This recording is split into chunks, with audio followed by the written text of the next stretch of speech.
Oi, gente, vamos começar agora a correção da semana 3 do PET 4 do sétimo ano. E ele traz uma matéria muito elegante, que é a colonização do Brasil, o começo da colonização. Vamos entender melhor, então, a partir de uma linha do tempo. Se a história do Brasil a gente considerar por um olhar europeu começa em 1500, nesse período, que é chamado de período pré-colonial, é um período em que não há efetivamente portugueses construindo uma colônia. O que acontece nesse período? Tem a exploração do pau-brasil, como a gente viu na semana 1. Os portugueses vinham, pegavam o pau-brasil, levavam para Portugal, utilizavam a mão de obra indígena, usavam escambo, trocando por metais preciosos. Mas, do mesmo jeito que os portugueses faziam, outras nações também começaram a fazer, a ponto de franceses chegarem a ocupar parte do nosso território. E aí o rei pensou: não, isso não vai dar certo, vamos parar com isso. Como resolver esse problema? Colonizando, colocando pessoas aqui no Brasil que pudessem guardar as terras em nome do rei de Portugal. Isso acontece a partir de 1530, quando chega a primeira exploração mesmo colonial. O período, então, colonial em que o Brasil é um território de Portugal e serve aos interesses do Império Português vai de 1530 até 1822, então quase aí 300 anos. Há muitos detalhes nesse período, mas o que, para a gente entender com mais facilidade, é entender que durante esse período, o que importava para os portugueses era que o Brasil desse lucro. Bom, aí então, qual a primeira definição que o rei pensa para que esse lugar aqui desse lucro, né? O que ele faz? Ele constrói capitanias hereditárias. O que é isso? O rei, que é esse bonitão aí, ó, Dom João III, ele divide as terras brasileiras em grandes faixas de terra. Aí, na tela de vocês, está aparecendo dois mapas. O mapa que está à direita, ele é um mapa mais antigo, tá lá, olha só, fonte Atlas Histórico Escolar, Rio de Janeiro, MEC, 1996. Esse mapa aí, ele é antigo, há novas pesquisas como esse mapa da esquerda, que ele é da última pesquisa sobre as capitanias hereditárias de 2013. São bem diferentes, observem, são bem diferentes. Por que eu vou usar o mapa velho? Por causa da definição de cores e do que a gente vai discutir daqui para frente. Mas as novas pesquisas dizem outras coisas sobre as capitanias hereditárias em relação à divisão do território. O que o rei fez então? Ele dividiu o território e entregou essas faixas grandes de terras a homens próximos dele, que eram chamados de donatários. E esses homens passam a ter a obrigação de prosperar a sua capitania, de proteger e explorar o litoral, proteger e explorar o interior, também definir sesmarias. O que, que é isso? Eles davam um pequeno lote de terras para algumas pessoas que quisessem viver aqui no Brasil, explorando, construindo e lucrando, lógico. Bom, por que fazer capitanias hereditárias? Por que não dividir de outra forma? Era um sistema que já tinha sido usado por Portugal lá na África.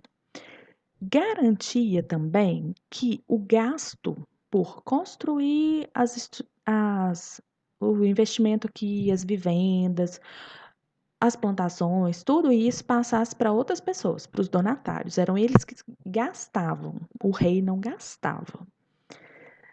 Garantia que a terra tivesse uma posse, porque permitia a sesmaria. Sesmaria é quando o donatário pega o grandão, o lote grandão dele e dá um pequeno para outra pessoa. Então, garantia que a terra toda pode ter posse. Mas observem bem esse mapa que eu decidi usar, é por isso que eu decidi usar ele. Tem duas faixas de terras que estão em laranja. Se a gente olha na legenda, são as capitanias que prosperaram. Poxa, de tantos lotes de terra, só duas deram certo. Então, esse sistema não funcionou. Por que ele não funcionou? A maioria dos donatários nem veio no Brasil, nem veio saber o que estava acontecendo aqui, nem veio ver a terra. Além disso, faltou dinheiro E faltou recursos de comunicação, porque até chegar em Portugal, levar o produto, isso tudo já dificultava muito. Por último, houve resistência indígena. Óbvio, os indígenas não aceitaram assim fácil que pegassem a terra deles. Houve resistência e em alguns momentos, em alguns casos, há histórias de donatários que vieram ao Brasil, chegaram aqui e foram mortos pelos indígenas. Aí, então, a gente pega os dois que prosperaram, que é Duarte Coelho, que está nessa representação artística, e Martim Afonso de Souza. O que será que eles fizeram que deu certo? Eles investiram em cana-de-açúcar. Nossa, mas por que cana-de-açúcar? Tem alguns motivos. Primeiro, era um produto muito lucrativo. A cana-de-açúcar dá origem ao açúcar e o açúcar era um produto que não era comum em Portugal. O clima e o solo brasileiro eram propícios à plantação da cana-de-açúcar. Além disso, os portugueses já tinham uma certa experiência no plantio da cana-de-açúcar na África.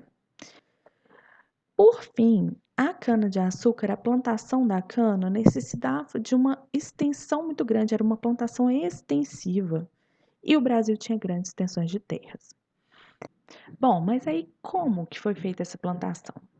Primeiro, houve grandes investimentos, necessidade de grande investimento, tanto para desmatar, plantar, cuidar da plantação, que demora um tempo a ser lucrativa, quanto para a construção de toda a indústria colonial. Como assim indústria?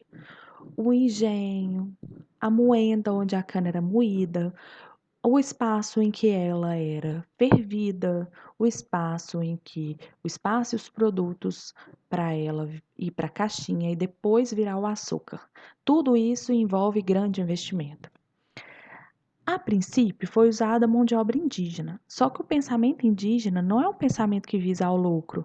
Então, aquela enorme plantação que não seria usada para consumo, para os indígenas não é entendido.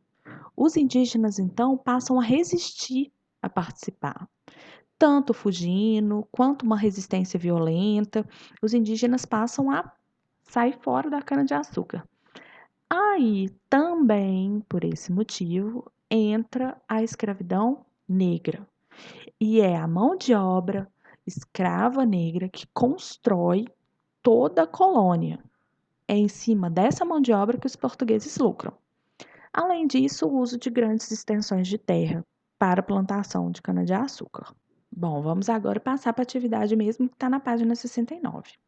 Ela começa pedindo para observar uma representação, mas essa representação eu acho que está muito ruim, então vou colocar outra, que é aquela que a gente já usou agora.